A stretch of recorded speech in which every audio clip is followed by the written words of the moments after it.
As a snowstorm rages in the Montana wilderness, rugged rancher's son, Eli McAllister, dives into a freezing river to rescue a woman in a wedding gown, unconscious, half drowned, and running from something more dangerous than cold. What he doesn't know is her secrets could tear apart everything his family has ever built. Like and subscribe for more heart-pounding, high-stakes love stories that blend danger, desire, and deep secrets. The wind screamed across the Montana Valley, tugging at the tall pine trees that lined the frozen ridges like sentinels. Snow hurled sideways through the air in thick, blinding curtains. It clung to the fur-lined collar of Eli McAllister's canvas coat and stung the exposed skin of his neck, but he didn't slow his horse. He leaned low in the saddle, urging the mare forward, her hooves kicking up powder with every determined stride. He didn't know what he was looking for out here in this punishing storm, only that something had pulled him from the ranch, drawn him along the tree line like a whisper on the wind. Eli knew this land as intimately as his own skin.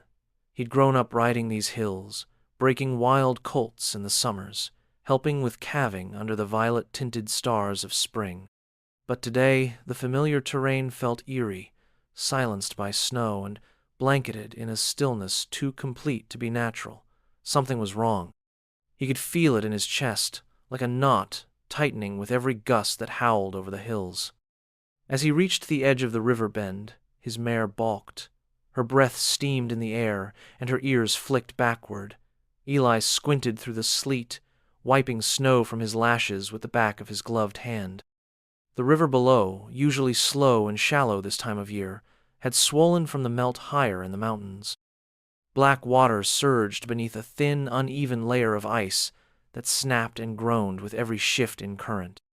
Then he saw it, a white shape caught in the jagged branches near the far bank, barely visible against the snow. At first it looked like a tangled piece of fabric, a tarp maybe, or someone's discarded sheet. But then it moved, or rather, was moved by the current. A limp arm, blue-white and bare, floated up above the surface like a desperate signal. Eli's heart stopped. In an instant he was off the horse, boots sliding on the icy slope as he scrambled down the embankment. His breath came in sharp gasps, the cold burning in his lungs. The world narrowed to that shape in the river, the broken patch of ice, the drag of the current. The water would kill her in minutes, if it hadn't already. He didn't think. His coat hit the snow in a flurry of movement. He stripped to his thermal undershirt and jeans, boots still on, and plunged into the freezing water. It was like slamming into stone. The cold knocked the breath from his chest and stole every coherent thought from his mind. For a moment, all he could do was fight the instinct to thrash and scream. The current grabbed him by the waist and yanked, spinning him sideways, dragging him toward the same broken edge of ice that had caught the woman. His legs hit a submerged boulder. He shoved off, teeth clenched so hard he tasted blood. She was only a few feet away now. Her dress, or what was left of it, billowed like ghostly seaweed in the water. White satin streaked with mud, the lace clung to her arms, her chest. Her lips were parted, her eyes closed. A bruise marked her cheekbone, stark against the waxy pallor of her skin. Her hair fanned around her head in dark, sodden waves. He reached her, just as she began to slip beneath the surface again. His arm shot out, fingers catching around her upper arm. The skin was slick, terrifyingly cold, no response. No flutter of eyelids or tightening of muscles. With a grunt, Eli pulled her to him and turned with the current, angling toward the bank he'd come from. His boots caught in the rocks, dragging him down, but he powered forward with her weight slung over his shoulder. His body screamed. Every muscle trembled with the effort. The cold was no longer sharp but dull and crushing, a suffocating numbness wrapping around his limbs like iron bands. He barely registered the scrape of the riverbank beneath his knees. Somehow, he got them both out of the water. He collapsed on the snow, the woman beside him unmoving, gasping.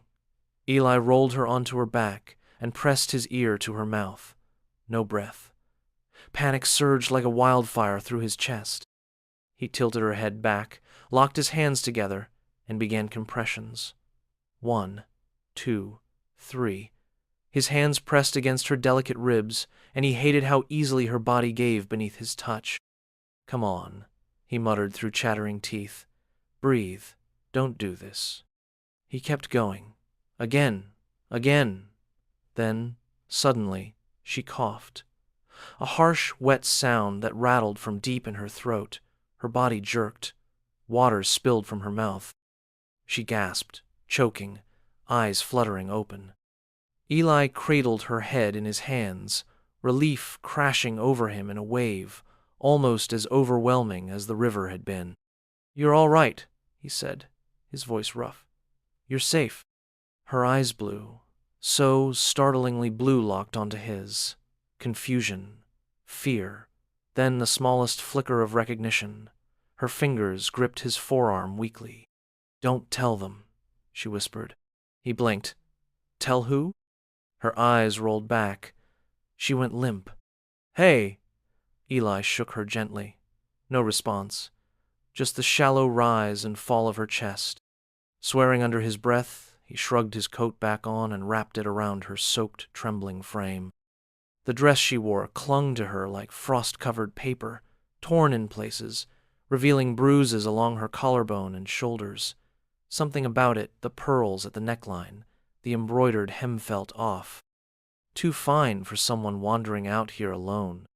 Still cradling her in his arms, Eli whistled for his mare. The horse trotted down from the ridge, nostrils flaring. With effort, he managed to hoist the woman into the saddle in front of him, her head resting against his shoulder. She didn't stir. He nudged the horse into a careful walk, every step slow and steady up the hill, heart pounding as the storm thickened. He didn't know who she was, why she was running, or what she meant by her cryptic plea, but none of that mattered right now. All Eli McAllister knew was that he had pulled a woman in a wedding dress out of a freezing riverand. Everything in his gut told him nothing about his quiet, ranch-bound life was going to be the same again. The McAllister ranch house stood like a stubborn monument against the growing storm, its timbered silhouette half hidden behind gusts of snow and the occasional cry of wind slipping through the eaves. The porch light burned weak and yellow, flickering as if resisting the cold itself. Eli's boots hit the front steps with heavy thuds, each one muffled by the thick coating of snow that had already formed over the wood. His arms were locked tight around the unconscious woman, her breath still faint, her skin nearly translucent against the worn leather of his coat. He shouldered the door open with a grunt, the warmth from inside curling around them like a whisper of comfort. The scent of wood smoke and damp wool drifted into his nose, familiar and grounding. In the entryway, he paused just long enough to kick the snow from his heels and close the door behind them with his boot. The cold had followed him in, but it was no match for the blazing fireplace that roared from the far wall of the great room. "Eli?" The voice came from the kitchen, low and clipped. Hank McAllister stepped into view, his broad shoulders filling the doorway. His gray-streaked beard twitched with suspicion as he took in the bundle in Eli's arms. His gaze dropped to the white dress, soaked and torn, the bruises just visible beneath wet lace. One brow arched, carved deep into weathered skin. "What the hell have you brought home?" Eli didn't answer. Not yet. He moved past his father, the floorboards creaking beneath their combined weight. The woman gave no sound, her head still nestled against his chest, her fingers curled like sleeping leaves. He lowered her onto the couch nearest the fire, then crouched beside her, one hand brushing damp hair from her cheek. "She was in the river," he said finally, his voice rough with cold and urgency. "Caught in the current. I pulled her out a mile up the north ridge." Hank let out a long breath through his nose and walked forward, boots landing with slow, deliberate steps.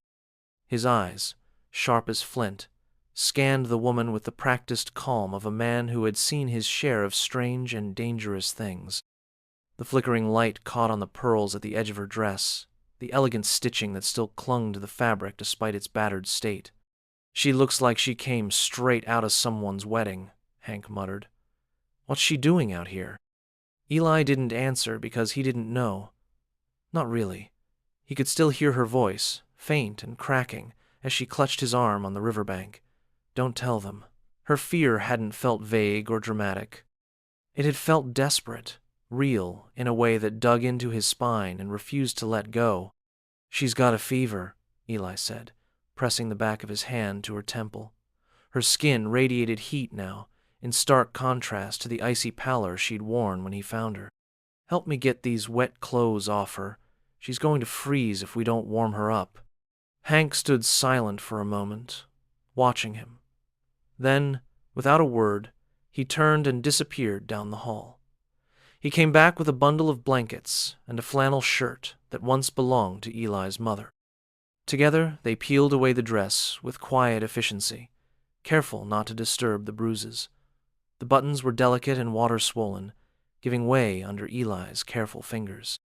The dress slid away like a forgotten ghost, puddling at her feet.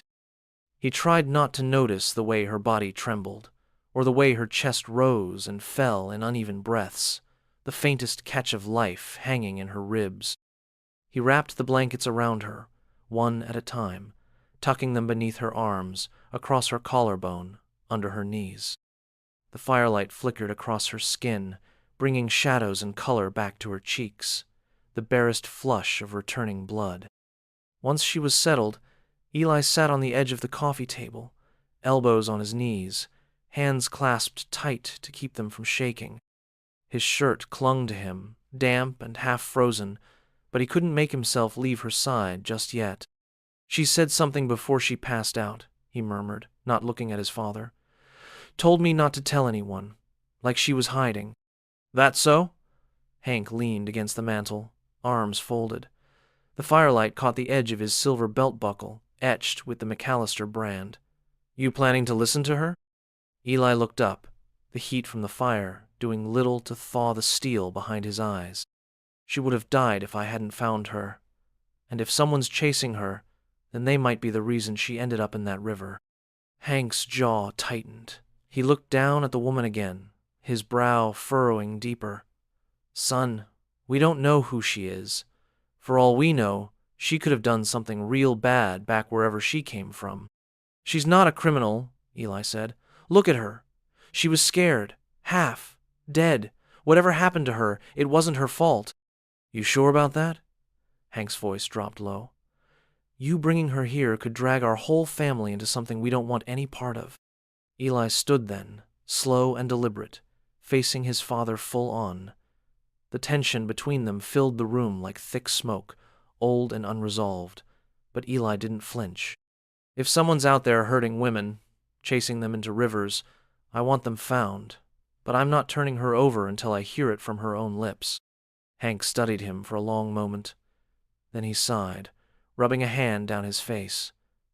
"You always did let your heart talk louder than your sense." Eli didn't respond. He turned back to the woman, her head now resting against the arm of the couch, cheeks beginning to pink. He sat beside her again, watching the shadows of the fire play along her skin. Her lips parted slightly as she breathed.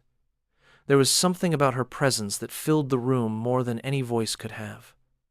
A stillness that wasn't empty, but heavy with story. As the wind howled outside and the windows rattled, she shifted in her sleep. Her fingers twitched beneath the blanket, curling briefly as if searching for something in a dream. Then, slowly, her eyes opened. They were clearer now, still distant, but full of something more than confusion. Her gaze found his, lingered there. "Where am I?"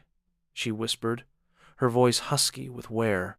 "You're safe," Eli answered. "You're at my family's ranch." She blinked slowly. Her eyes moved from his face to the fireplace, to the wooden beams above, to the rough quilt tucked around her shoulders. She didn't try to move. But something in her softened, as if just for a moment she believed him. "Your name?" Eli asked, gently. She hesitated. Then, barely audible, she whispered, "Lottie." The name settled between them like a falling feather, delicate and too light to hold suspicion. Hank said nothing. Eli reached out and touched her hand, just for a second, the contact warm and grounding. "Lottie," he said softly, "I'm Eli, and you don't have to be afraid anymore."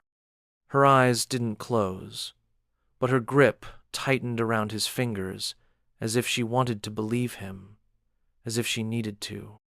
The storm passed in the night, leaving behind a world muted and buried beneath soft, glistening white. Morning light filtered through the ranch house windows in golden shafts, warming the knotted wood floors and stretching like fingers across the braided rugs and worn leather furniture. Outside, the trees stood cloaked in silence, their branches heavy with snow that sagged and sparkled. Every hoofprint, every tire track, every path once walked was now erased. Inside, the low murmur of the kitchen filled the quiet like a hum beneath breath. Coffee bubbled on the stovetop. The scent of eggs and bacon clung to the air, rich and comforting.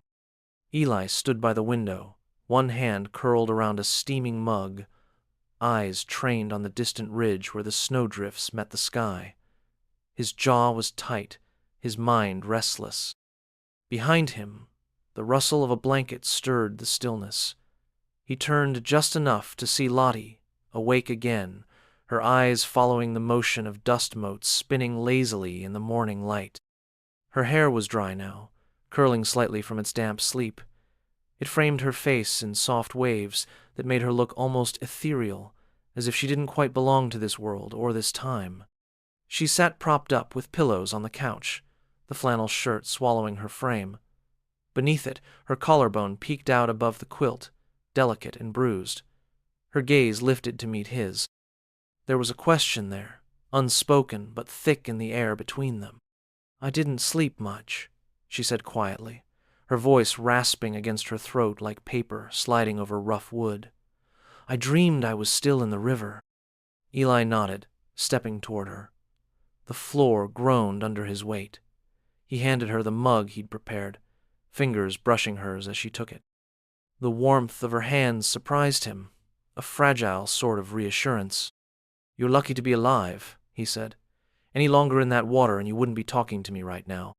Lottie brought the cup to her lips, the rim trembling slightly. "I remember the cold," she said. "But after that, everything's a blur." She lowered the cup again. "I don't know how I ended up there." He studied her face. The flicker of something behind her words caught his attention. A hesitation. Not confusion exactly, but the shape of a choice. "You told me your name was Lottie," he said gently. "Is that all you remember?" She didn't answer right away. Her eyes dropped to the fire, watching it crackle and sigh in the stone hearth.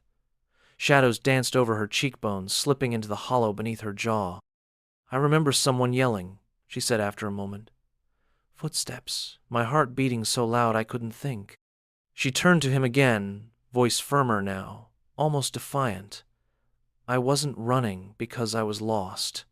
I was running because someone wanted to stop me." Eli felt something tighten in his chest.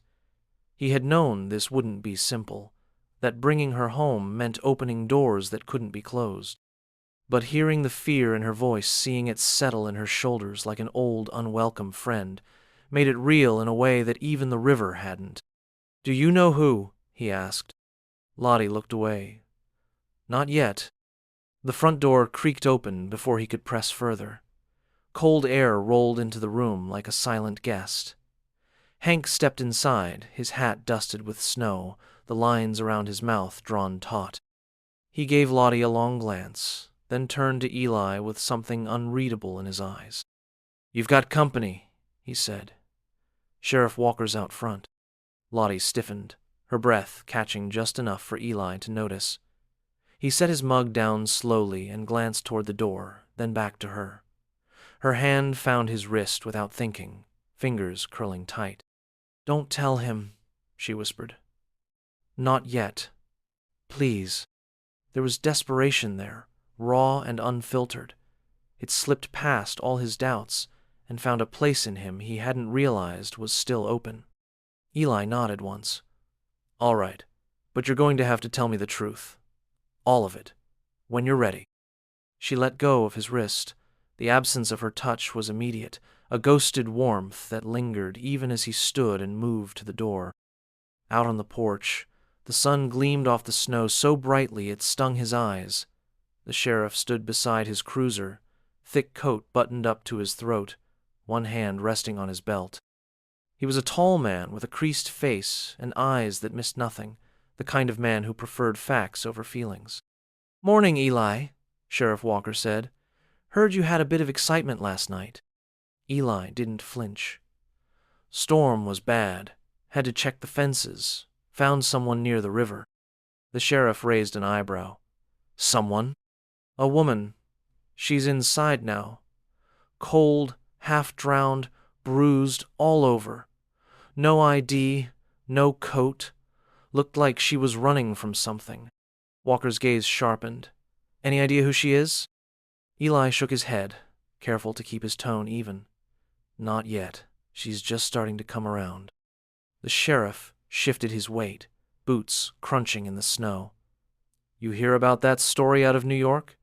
A runaway bride, Charlotte Waverly, vanished during the reception. Last seen getting into a black car that wasn't part of the wedding plans, families offering a reward." Eli's stomach dropped, but he kept his face neutral. "No, I hadn't heard." Walker studied him, then glanced toward the house. "She fits the description, Eli.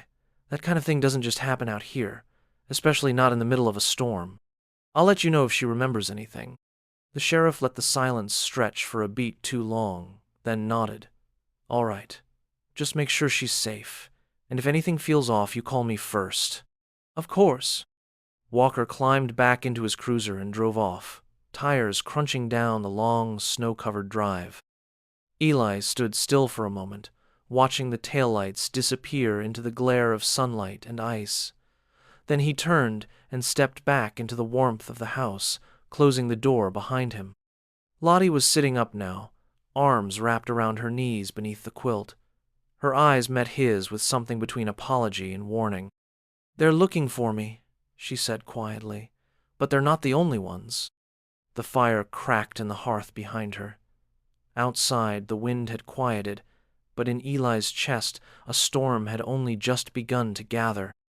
The days that followed arrived in gentle layers, like snow drifting down without sound. Each morning, the frost clung to the windows in feathered webs, and the pale light would catch on the icicles that dripped from the eaves, shimmering like fragile crystal.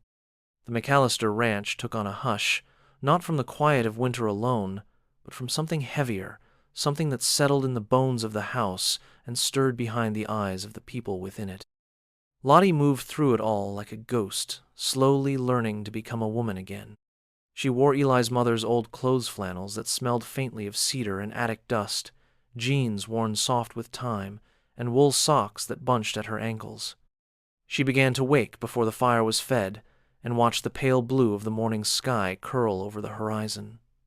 She helped dry dishes after breakfast, careful not to meet Hank's eyes when he passed her the towel. She didn't ask questions about the land, or the family, or why the barn groaned at night like it was mourning something. But she watched, and she listened.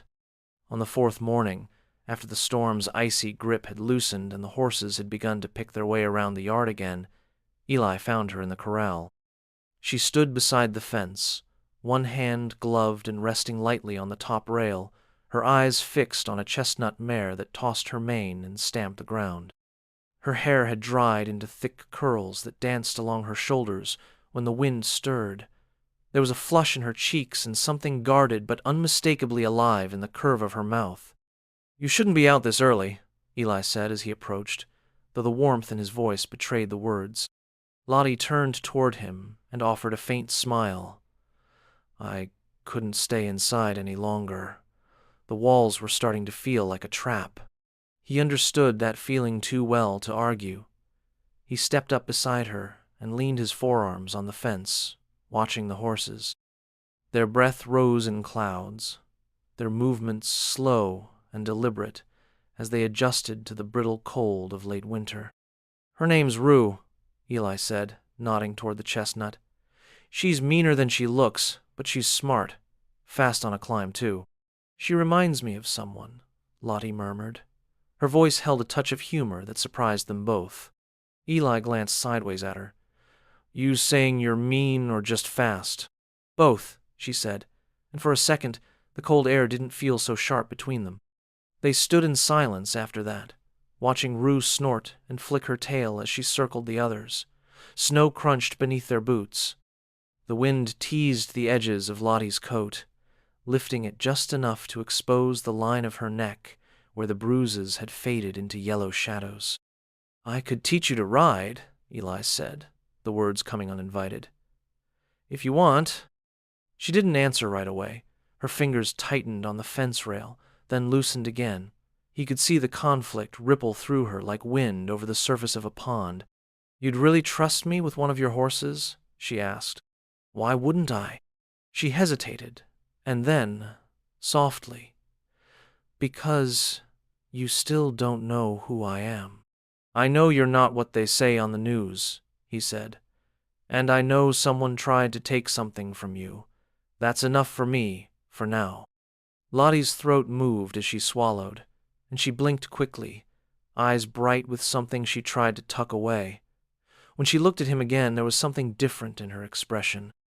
A small, quiet surrender. All right, she said. Teach me. It became their rhythm. Mornings in the saddle, Eli guiding her through the corral and then beyond it, up the gentle ridges and between the stands of cottonwood and aspen. He taught her to sit deep, to feel the horse's body move beneath her like a second heartbeat, to trust the creature with every inch of uneven ground. She listened with an intensity that startled him. She never flinched when Rue tested her, never backed down when the mare shied. She rode like she was learning to breathe again. Afternoons they worked in the barn. Eli showed her how to muck stalls, how to grind feed, how to lift with her legs and not her back. Her hands grew calloused. Her hair took on the scent of hay and wood smoke. She laughed, once really laughed, when a goat chased her in circles after she startled it near the milking pen. The sound had startled him more than the goat's shrill bleating. It was as if the silence she carried had cracked wide open for a moment, and something wild and beautiful had flown out. They didn't talk much about the river or the city or what she might be running from.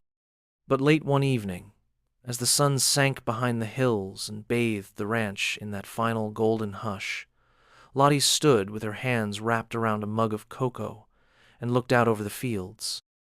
Eli stood beside her, their shoulders barely touching. The horses stood still in the pasture, backs dusted in frost, tails swishing. I used to ride when I was little, she said, not looking at him. My grandmother had a place in Vermont. I remember the way it smelled, apples and pine. The saddles were too big for me, but I didn't care. I used to pretend I could ride all the way to the ocean without anyone stopping me. He didn't speak. He let her find the words. My father hated it, said it wasn't proper, said girls like me didn't need dirt under their fingernails or wind in their hair. He'd say it ruined the illusion. Eli turned toward her. Her mouth was still, but her jaw trembled just slightly. What illusion? He asked. Lottie exhaled.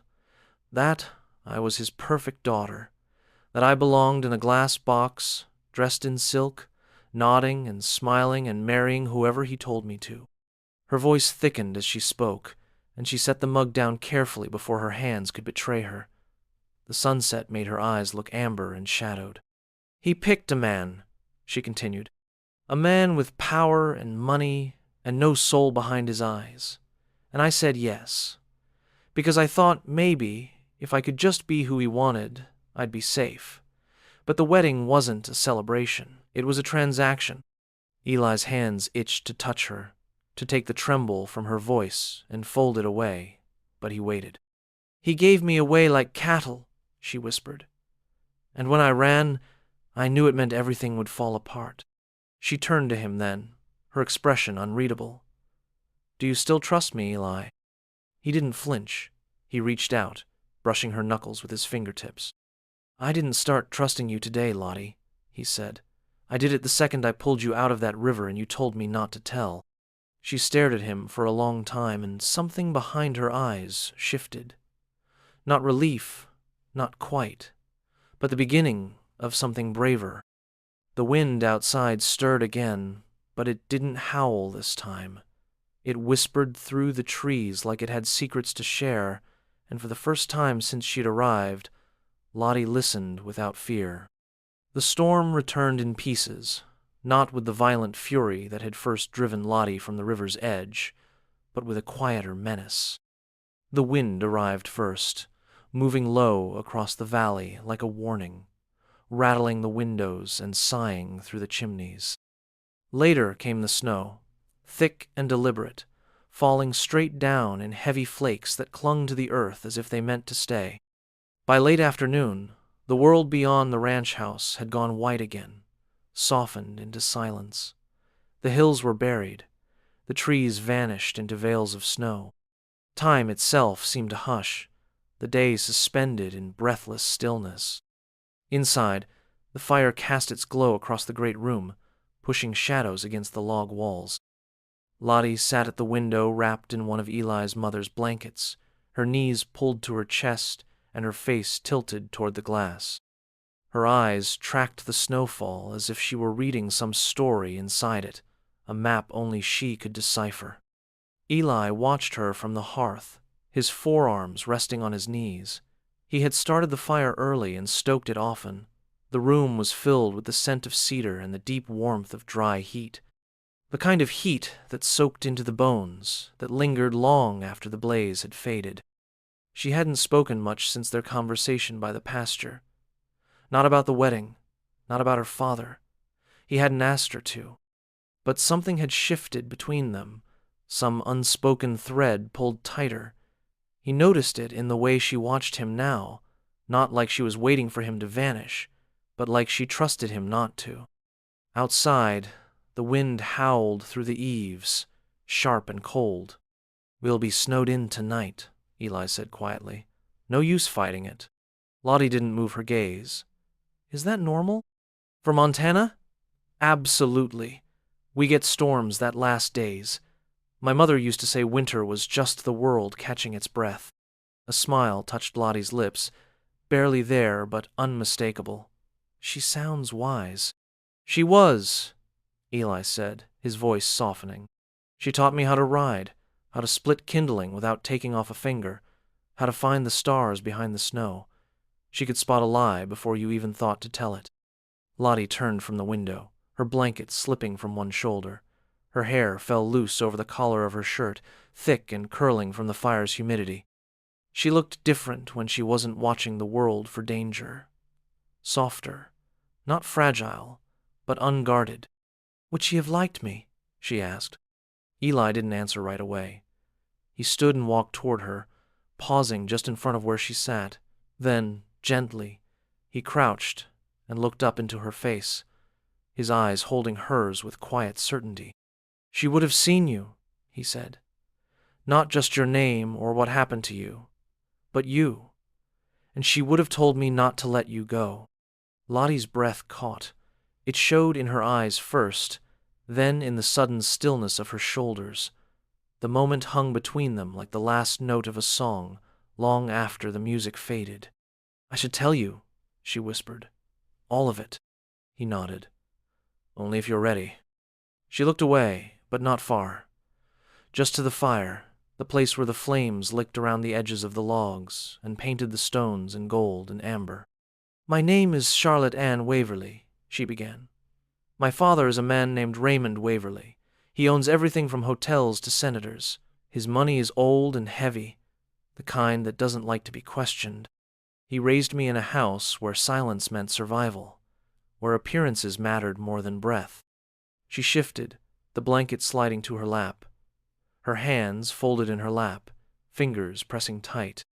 "When I turned 22, he told me I'd marry a man named Marcus Vexler. Vexler's father runs international trade deals. Oil. Weapons, too, I think. The marriage wasn't about love or family. It was about control. One empire securing ties to another." Eli stayed silent, watching her, listening. "I didn't protest," she said. Not until I overheard them talking. My father and Vexler. They weren't just merging businesses. They were planning something worse. Legal manipulation of shipping routes. Political pressure. Someone was supposed to disappear. An investigative reporter, I think.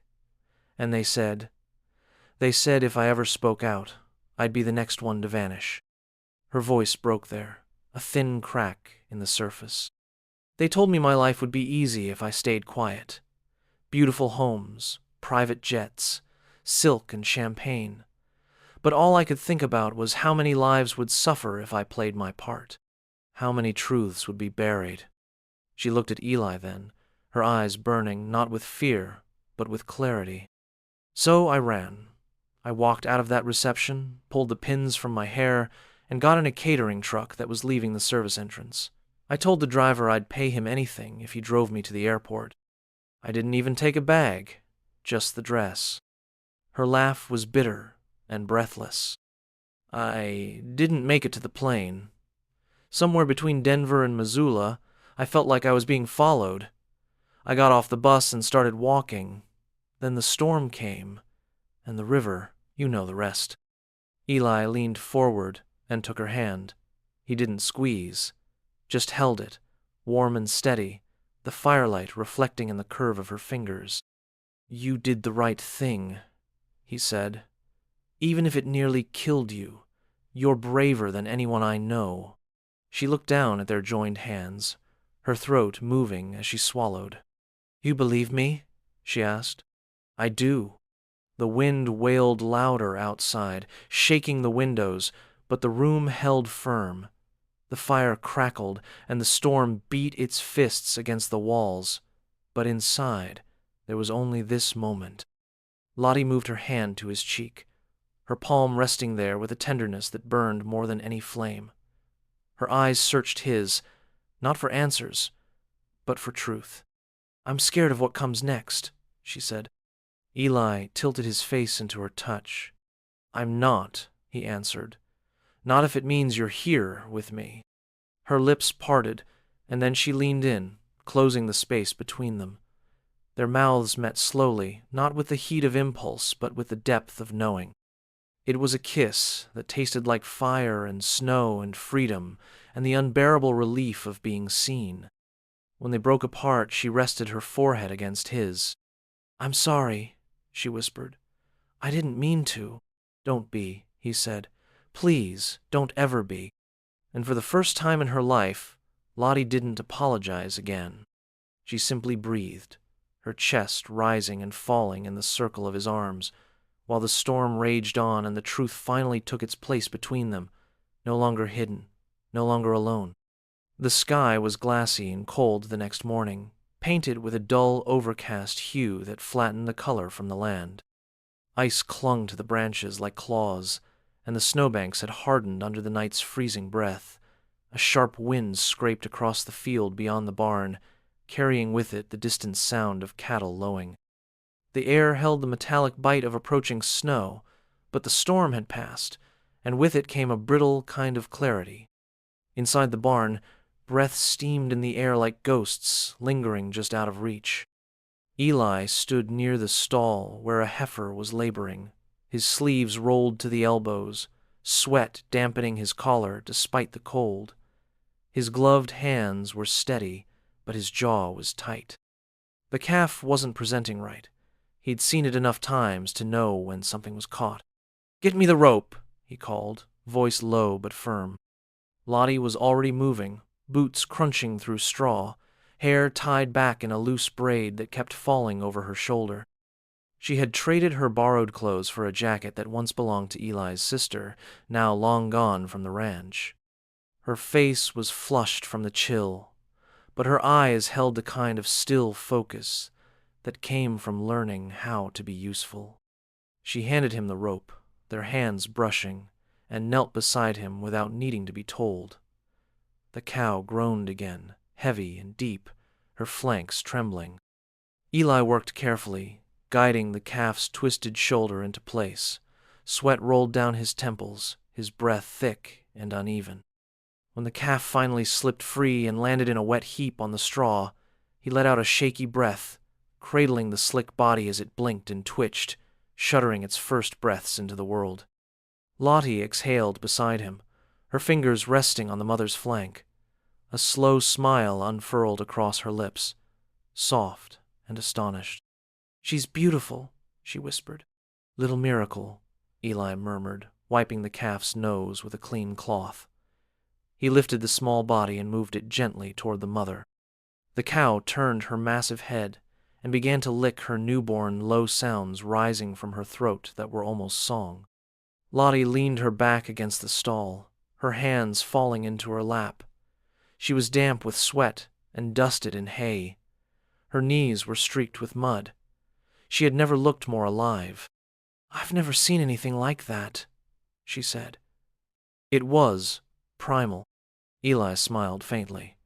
It's hard to watch something fight that hard to live and not feel it in your bones. He rose slowly, brushing off his jeans, and extended a hand to help her up. She took it, and he pulled her gently to her feet. Their palms stayed pressed together longer than necessary, fingers curled instinctively. Neither one let go. The barn door creaked then, pulling both their heads around. Heavy boots echoed on the wooden floor. Hank McAllister stepped into the gloom, his coat unbuttoned and dusted with fine snow, his gaze sweeping the scene like a hawk circling a field. "She helpin' with the calving now?" he asked, his voice low and unreadable. "She's got good instincts," Eli said, his voice firm but measured. Hank walked closer, pausing at the edge of the stall. He glanced at the newborn calf, then at Lottie, whose smile had vanished into stillness. She stood straight, chin lifted, but her fingers had slipped from Eli's. "You look comfortable," Hank said to her. "Too comfortable for someone who doesn't plan to stay." "I never said I wasn't staying," Lottie replied, her tone careful. "Didn't say you were either," Hank said, eyes narrowing. Eli took a step closer to her, the movement deliberate. "She's earned her place here, Dad, same as any of us." Hank turned slowly toward his son, the lines around his eyes deepening. "You think I don't see what's happening? You think I don't remember what it means to let someone in when you don't know what they might be bringing behind them?" "She's not hiding anymore," Eli said. "She told me everything." The air in the barn seemed to harden, like ice forming along the edges of a pond. Lottie didn't look away from Hank. She met his gaze with a quiet steadiness that surprised even herself. "I know what my presence might mean for you," she said, "and I wouldn't blame you for wanting me gone. But I didn't come here with a plan. I came here to survive. And now that I'm standing on my own 2 feet again, I'm not just going to disappear." Hank studied her for a long moment. The silence felt endless. Then he let out a sigh, deep and tired, and scrubbed a hand across his face. "Damn fool timing," he muttered. "We don't need this kind of trouble, not when the ranch is already running tight." "She's not trouble," Eli said. "What's coming after her is, and if you'd stop trying to push her out, you might see she's trying to help." Hank looked between them, then finally shook his head and turned for the door. Before he stepped out into the cold again, he paused. "You find out anything new? Anyone comes sniffing around, you tell me. This place might be her safe haven for now, but it's still our land, and I'll protect it the way I always have." The door slammed shut behind him. The sound echoed through the barn like a warning. Eli exhaled slowly and turned to Lottie. She didn't speak. She just walked to the stall, where the calf now wobbled on unsteady legs beneath its mother's belly. Her fingers reached through the slats and brushed the damp fur behind its ears. Her face was calm, but her chest rose and fell with shallow breaths. "I think he's warming up to you," Eli said softly. She gave a quiet laugh, low and uncertain. "I doubt it, but I'm not leaving." He came to stand beside her again, close enough that their arms touched. "You don't have to," he said. "Not ever. I'm with you now." She didn't look at him right away. Instead, she kept her eyes on the calf, on the miracle of breath and softness and strength wrapped up in something new. "I used to believe safety came from distance," she said. "That if I kept everyone at arm's length, I'd be harder to hurt. And now?" She turned her face toward him. Now I think safety is about roots. Even if they're in the middle of nowhere. Even if they come with a father who scowls and a horse that bites. Eli smiled. You've got both, he said. And you've still got me. The wind outside picked up again, howling along the eaves, but inside the barn the warmth held. The calf nuzzled its mother. The hay rustled softly underfoot, and between the smell of earth and animal and firewood, something fragile and real took root. The sky had gone an odd, pale shade of yellow, the kind of color that sometimes lingered before lightning split the sky in summer, but in winter it meant something else entirely. The air was too still. The trees had stopped swaying. Even the wind held its breath. It was late afternoon. The light stretched thin over the snow, and the horizon looked too quiet, as though something watched from the other side. Lottie felt it first, a tickle at the back of her neck, a ripple of unease that moved through her body with no name. She had just returned from the barn, where she had spent the last few hours brushing down Rue and feeding the goats, trying to forget the tension in Hank's voice and the way his eyes narrowed when they passed over her. Eli had gone to check the fence line near the western slope, promising to be back before dark. The sky had not yet turned, and the air was colder than it should have been for that time of day. She sat in the kitchen, her hands wrapped around a mug of tea that had long gone cold, watching the steam curl and fade. Hank had left an hour ago, muttering something about meeting the feed truck at the southern gate. The house was empty, silent. Even the ticking clock above the pantry door seemed to hesitate between seconds. Then, a sound. Tires on gravel. A crunch not far from the front of the house, not the heavy rumble of the ranch's diesel trucks. This was smoother, newer, subtle. The kind of sound someone made when they didn't want to be heard. Lottie stood slowly, her body tense without realizing it, her fingers loosening from the mug one at a time. She crossed to the front window and pulled back the curtain by just an inch. A black SUV had come to a stop just past the gate. Its engine idled, humming low. The windows were tinted too dark to see inside. No markings, no dust or snow on the exterior. It looked wrong. Clean in a place that didn't stay clean for long. A man stepped out from the driver's side. He wore a charcoal gray coat and black gloves. His face was pale, lean, and strangely forgettable ordinary, in a way that felt deliberate. His eyes swept over the house, and then to the barn, and then the fields beyond it, as if cataloging exits. When he moved, it was with a practiced kind of calm, the kind that made her stomach twist. He was not law enforcement, not FBI, not ranch hand or traveler. He was something else, something she recognized but had no words for. Lottie backed away from the window, heart hammering. She didn't wait to see if he would knock. She turned and ran through the kitchen, her boots hitting the floor hard, and grabbed the coat hanging by the back door. She didn't stop to grab a phone or bag. Her instincts screamed too loud.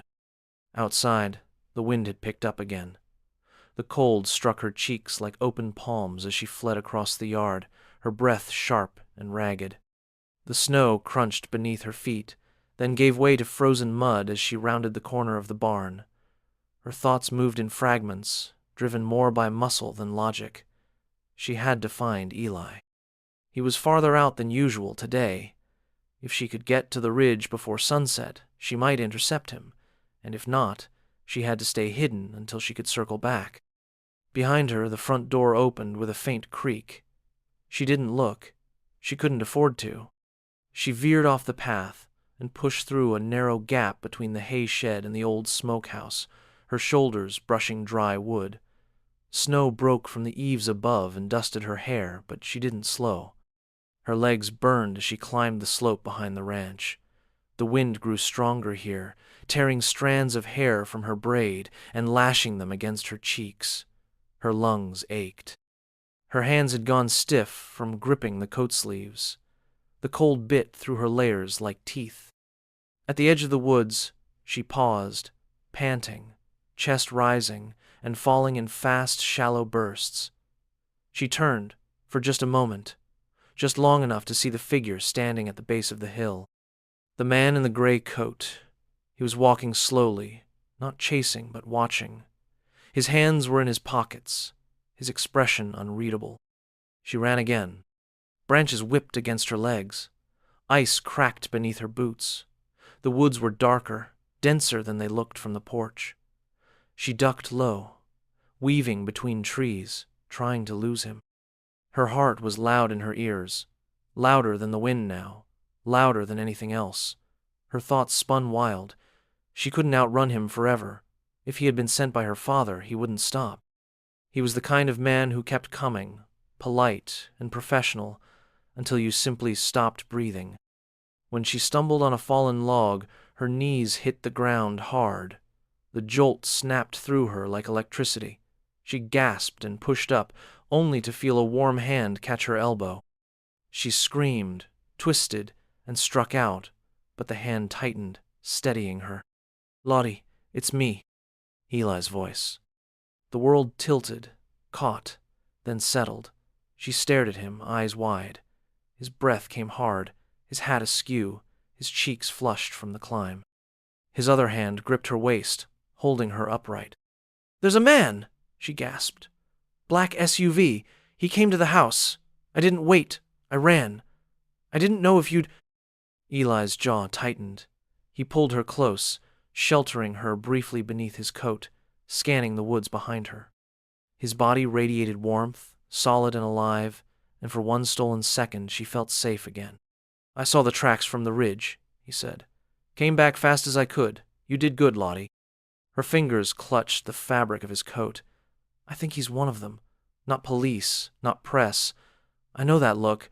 I saw it in the man my father was trying to marry me off to." Eli's mouth was grim. "Come on.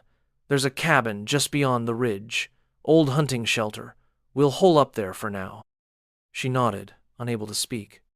They moved together, his arm around her, guiding her up through the trees. Snow clung to their boots, muffled their footfalls. The world closed in, quiet except for the wind. Somewhere behind them, the man might have still been walking, steady and patient, like a shadow that had never forgotten the shape of her name. The cabin appeared like a secret at the edge of the tree line, its roof bowed with snow, its door leaning on rusted hinges. Inside it smelled of old pine and dust, but it was shelter. Eli found dry kindling stored in the corner and struck a flame with the old stove lighter he kept in his coat. Soon a fire burned in the small stone hearth, the light flickering over Lottie's pale face. She sat wrapped in a wool blanket Eli had found in a trunk, knees pulled to her chest, hands trembling despite the heat. "I shouldn't have run," she whispered. "No, you should have," he said, "because that man wasn't coming to talk." He knelt in front of her, hands on either side of her folded legs. His voice dropped low. "But I swear to you, Lottie, no one is going to take you back, not while I'm still breathing." Her eyes filled slowly, quietly, like rain gathering behind glass. But she didn't cry. She leaned forward instead, pressed her forehead to his, and closed her eyes. Outside, the snow continued to fall, covering their tracks, tucking the valley into silence once more. The fire crackled softly, its warmth a fragile thing pressed against the cold, seeping through the cabin's log walls. Outside, the wind moved through the trees with a patient sigh, rustling pine needles and nudging at the crooked shutters like fingers brushing a sleeping face. Inside, the air was scented with smoke and old timber, and the quiet settled thick between the two of them, wrapping itself around every breath. Lottie sat close to the hearth, her knees drawn up beneath the wool blanket. The flickering light danced across her face, catching the curve of her cheek and the soft shadows beneath her eyes. Her fingers were tucked under her chin, sleeves pulled low over her hands. The shivering had stopped, but her body still held the tension of someone waiting for a knock at the door that hadn't come yet. Eli knelt beside her, his hand on the floor for balance, watching the fire more than he watched her. There was a weight behind his eyes now, a thickness in his silence that hadn't been there before. He had kept his coat on, one glove dangling from his fingers, the other still on his hand, as if he could not fully relax. He was a man built for calm and built for storms, but this was different. This was a reckoning. "You know that man's not alone," she said after a long stretch of quiet. Her voice was soft, but it did not waver. "Where he walks, others follow, not with flashlights or badges or questions. They come like wind through cracks, quiet and thorough. I saw them clean out an entire house once. My father called it damage control." Eli didn't move. He kept his eyes on the fire, but spoke low and certain. "Then they'll find nothing here. No trail, no name, no one willing to open the door for them." "You don't understand," she whispered. "They don't need permission. They just come." He looked at her then, his gaze meeting hers without flinching. The firelight painted gold in the ridges around his mouth, catching in the flecks of green in his eyes. "Then let them come," he said. "I've got a rifle, a horse that never runs from a shot, and a woman worth fighting for." Her breath caught, just once. "You don't know what you're saying." "I know exactly what I'm saying." He reached out then, slowly, and brushed a lock of hair from her face. His knuckles were rough, the pads of his fingers calloused from work and weather, but his touch was reverent, like he was afraid she might vanish if he held too tight. "I've seen wild horses run from storms and come back stronger. I've seen calves born in blizzards with fire in their lungs, but I've never seen anything like you, Lottie. You got dropped into my life like some ghost from the river, and I've never wanted to hold on to something more." Her throat tightened. "You think I'm something pure," she said, "but I'm not. I was born in a lie, raised to be part of something rotten. I tried to run from it, but it's still in me." "You're not your father," Eli said. "You didn't stay and smile and go quiet. You ran. You chose something else." "I chose to be hunted," she said. "I chose to carry danger on my back like a second skin. And now I've brought it here, to you." Eli's hand cupped her cheek. She leaned into it without thinking, as if her bones had always known the shape of him. "You didn't bring danger," he said. "You brought truth, and truth's got teeth, but that doesn't make it wrong." The room fell still again, except for the low pop of the fire and the wind sighing at the window. Lottie closed her eyes. When she opened them, they were wet but clear. "If I asked you to run with me," she said, "would you?" His breath faltered.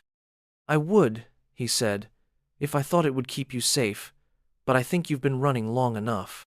She reached for his hand then, threading her fingers through his. Their hands fit without hesitation, a perfect tangle of strength and trembling.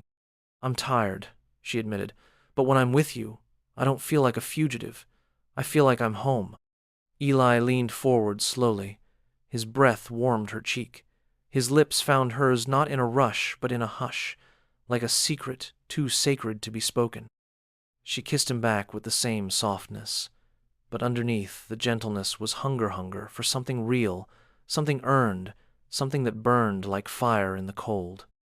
They moved together without speaking, without planning, letting their hands explore the edges of each other as if confirming they were both still there, still whole. The blanket fell away, and the fire cast their shadows high across the walls. His mouth traced the line of her collarbone. Her fingers curled into his shirt, pulling him closer. There was no urgency, only depth. Their bodies met in a slow, aching rhythm, not as an escape, but as a choice. Every sigh, every shared breath, a vow. Later, when the fire had burned low and the wind outside had grown gentle again, Lottie lay with her head on his chest, listening to the steady beat of his heart. His arm curled around her, his thumb stroking slow circles into her hip. She spoke into the quiet. "There's something else. I didn't tell you everything." He didn't stiffen. He waited. "There's a file," she said. "It holds records, transactions, audio, things my father never meant anyone to see. I stole it. It's encrypted, buried on a drive. I mailed it before the wedding, to someone I trusted once. Eli's breath caught. Then he exhaled slowly. Do you know if they got it? No, I haven't heard anything. But if that man was sent here, they're probably looking for it. Not just for me. He stroked her back gently, his voice low and steady. Then we make a plan. We get ahead of it. We bring it to the right people.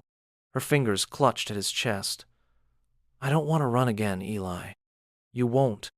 She pressed her face into his skin, letting his warmth soak into her. Outside, the snow had begun to fall again, but it no longer felt ominous. It felt like a curtain, wrapping the world in silence and shelter. Within the cabin, two hearts beat in time, no longer separate, no longer afraid to be known. In the woods beyond, branches swayed in the dark, and the man in the gray coat stood beneath them, watching the rising smoke. He did not move. But his breath came faster now, visible in the cold, clouding the air like the promise of a storm. The barn lights glowed like warm eyes in the dark as Eli and Lottie crested the final hill. Snow clung to their shoulders, falling soft and steady, melting where it touched skin still warmed from the fire. The night air was rich with the scent of pine and distant smoke, the hush of the valley broken only by the slow crunch of their boots through ice-capped grass. A faint light flickered in the kitchen window of the ranch house. Eli could see Hank's silhouette pacing behind the curtain. Lottie stayed close to him, her fingers laced with his, her body tense and quiet. She had said little on the ride back from the cabin, her mind clearly working through too many layers at once. Beneath her calm, Eli could feel the tremble just beneath her skin. It wasn't fear, not exactly. It was readiness, like a doe poised to bolt, but only if she had no other choice. They didn't speak until they reached the barn doors. Eli paused, pulling them open with one shoulder and gesturing her inside. She slipped in ahead of him, and the scent of hay and horse sweat wrapped around them instantly, familiar and grounding. Lanterns swayed on the hooks, casting long shadows that danced across the wood plank floor. You sure about this? Eli asked, closing the doors behind them. Lottie turned to him, her breath forming a soft cloud in the cold. No, but I'm done hiding. He nodded and moved past her toward the tool bench, pulling down the rifle from the rack above. He checked the chamber, loaded 3 cartridges, then slung it over his shoulder. When he turned back, she was watching him with a mix of admiration and dread. You've done this before, she said. Not quite like this, Eli answered, but close enough. The sound of tires on gravel was too faint for most to hear, but both of them turned toward it, their ears sharpened by experience. The SUV was back, sliding into the driveway without headlights. The way it moved spoke volumes. It was not a visit, it was a closing in. Eli pulled open the barn's side door and motioned for her to keep low. They moved quickly through the dark, cutting behind the grain shed and around the back of the house, where they could see the porch light still burning and Hank now standing at the threshold. A tall figure stepped out of the vehicle, followed by another, then a third. No badges, no introductions. One of them had a hand inside his coat, the shape of it wrong, too rigid. It was not a wallet or phone. Eli stepped forward from the shadows, his voice cut clean across the yard. That's far enough. 3 heads turned toward him. The man from the riverbank stood in the center, his expression calm but taut. He looked at Eli, then at Lottie behind him, her face pale but unflinching. You've made things difficult, the man said. His voice was smooth, forgettable, like a voice you could pass in a crowd and not recall later. She was supposed to be recovered quietly. She's not a package, Eli replied. She's a witness, and if you take one more step, I'll consider that a threat to her safety. She's not your concern, the man said. She's standing right here, Lottie said, stepping beside Eli. You can talk to me. The man's gaze shifted, and for the first time, something flickered in his eyes. Disappointment, maybe, or surprise. Lottie had changed. She was not the same woman who'd fled in silence and satin. She had dirt under her nails now, fire in her voice. "You stole government property," the man said. "I exposed criminal activity," she replied. "I have the evidence, and I'm not running anymore."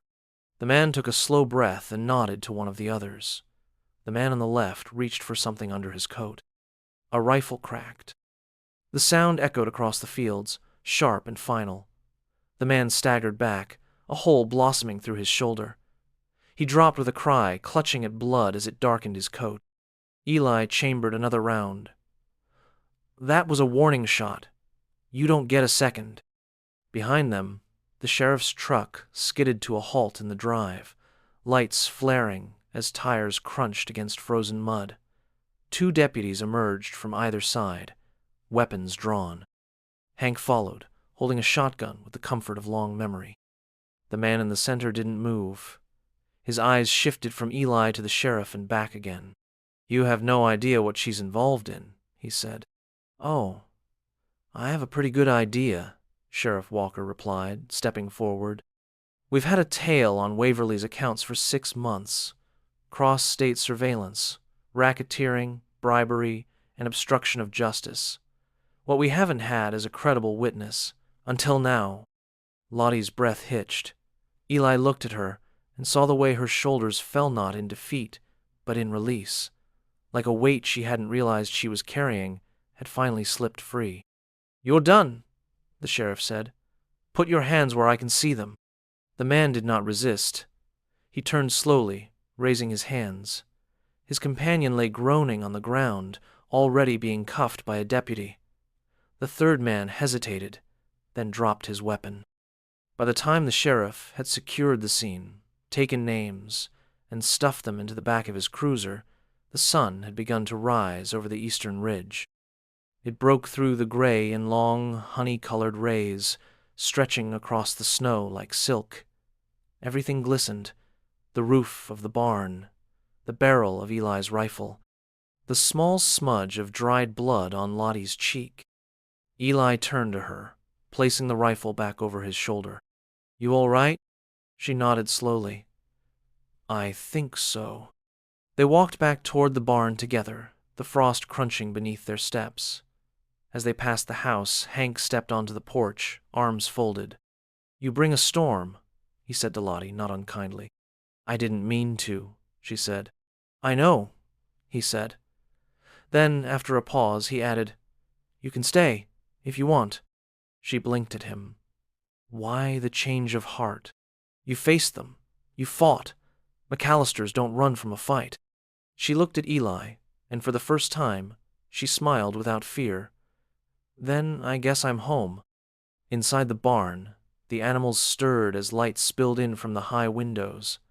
The calf they had helped birth days earlier stretched its neck and let out a bleeding yawn.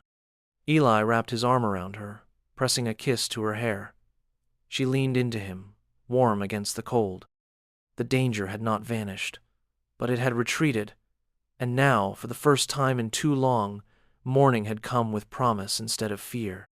Spring came late that year, as if the earth itself had hesitated before softening, waiting until the last traces of frost had finally lifted from the hollows between the hills.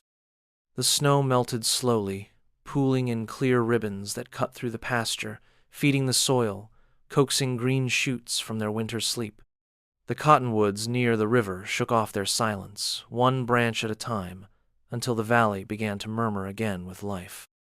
Lottie stood barefoot on the back porch of the McAllister house, a cup of coffee cooling between her palms. The morning sun rose over the distant ridge, casting long golden shadows over the fields, catching in the wet grass and lighting it with fire. The air smelled like warmed cedar and clean earth. Somewhere in the distance, calves called out across the pasture, and Rue let out a sharp reply from the corral below. The house behind her was quiet, still resting in the slow rhythm of ranch mornings.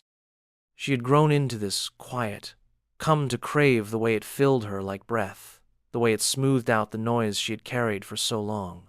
Her body bore the changes. Her skin, once delicate and ghost-pale, now glowed faintly gold, kissed by wind and sun. Her hands were strong and calloused, and her arms carried the memory of work gates lifted, feed buckets carried, stubborn animals coaxed with murmured words and steady touch.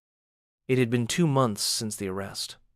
2 months since her name had been whispered into news stations and courtrooms, since her father's empire had begun to splinter under the pressure of exposure.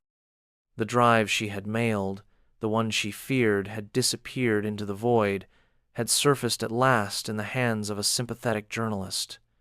With it came hearings, subpoenas, confessions. For the first time, the men who moved power in the shadows had been dragged into the light. But none of that lived here, not in the valley, not in the creek that now ran full and clear past the edge of the ranch. Here, she was not Charlotte Ann Waverly, the missing heiress, the traitor to a dynasty. She was Lottie, who helped birth calves at midnight and cooked cornbread from scratch, who rode like the wind and slept with the windows open so she could hear the owls. The screen door creaked open behind her, and she turned to find Eli there, his hair still damp from a shower, shirt half-buttoned, boots untied.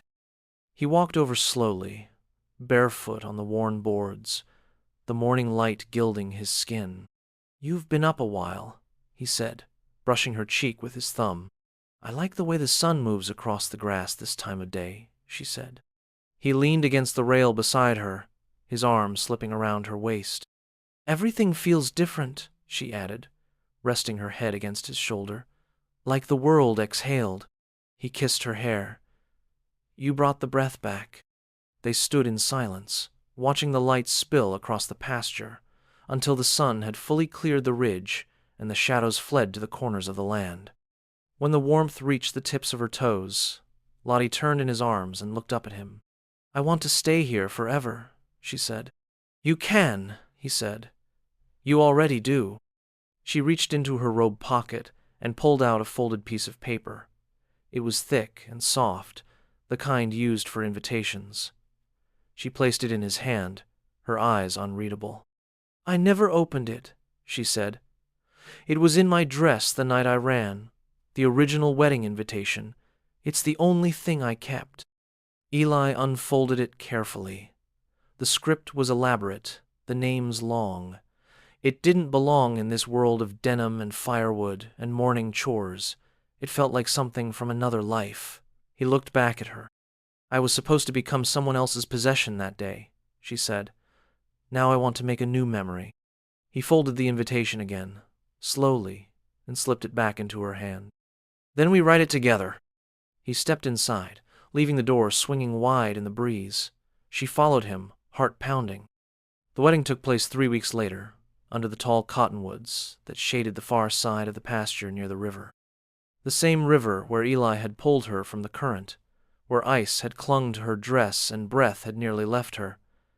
Now it ran clear and fast, its voice a gentle song beneath the hush of new leaves. Lottie wore a simple dress of cream linen, hand-stitched by the woman who ran the sewing shop in town. Her hair fell in loose waves, wild and clean. She walked barefoot through the grass, her ankles brushing flowers that had bloomed early along the bank. In her hands, she carried a bouquet made from wild daisies and sage.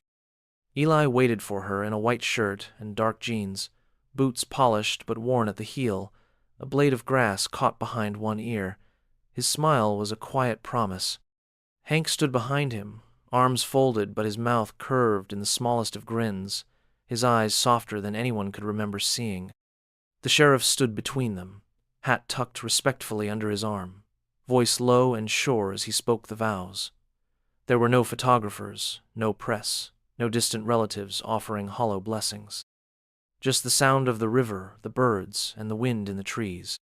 When Eli slipped the ring onto her finger, a thin band of silver shaped like a rope twist, Lottie felt the final thread of her old life fall away. In its place was something sturdier, something real. She looked into his eyes, into the green and gold of them, and saw not just the man who had saved her, but the man who had stood beside her through every fear, who had listened, believed, waited. "I do," she said.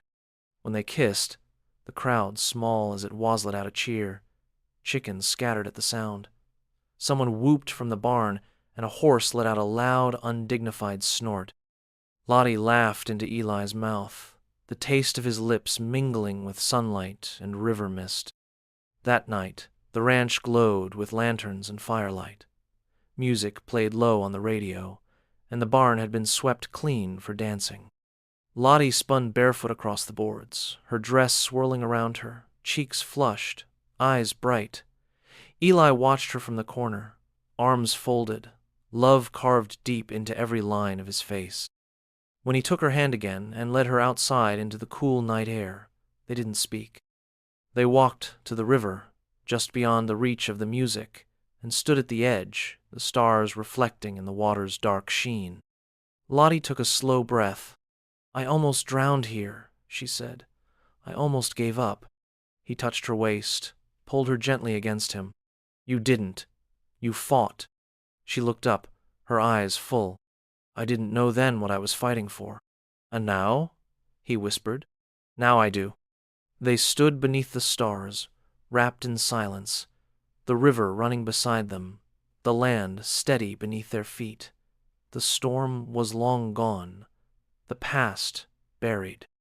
What remained was this: a woman reborn in snow and fire, a man who met her where she fell, and a love strong enough to make a home out of a place where she was once only running. And for the first time, Lottie didn't feel like she was surviving. She felt like she had finally arrived.